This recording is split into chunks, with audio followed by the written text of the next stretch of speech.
Pemirsa, luasan ruang terbuka hijau atau RTH Palembang ini dilaporkan masih kurang dari 30% dari luas kota. Untuk itu pihak Bapeda Litbang Palembang memastikan penataan RTH sudah termuat dalam berbagai program di Rencana Pembangunan Jangka Menengah Daerah atau RPJMD Palembang 2025-2029.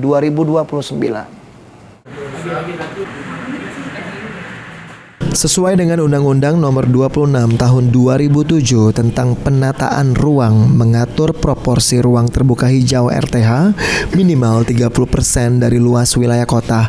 Terkait hal tersebut, PLT Bapeda Litbang Kota Palembang Korlena mengakui jika saat ini luas RTH di Palembang masih kurang dari aturan tersebut.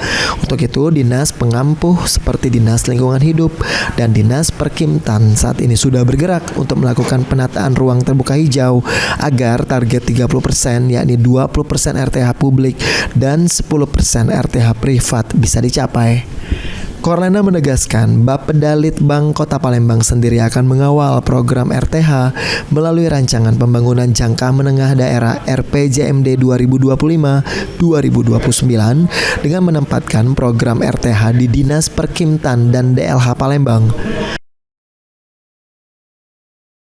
Bapeda tentu kita mengawal di dalam program kegiatan yang ada, yaitu di dalam RPJMD rancangan sekarang kita sudah meletakkan program-program untuk memperbanyak ruang terbuka hijau yang ada di Dinas Perkimtan, kemudian ada juga di Dinas Lingkungan Hidup seperti itu.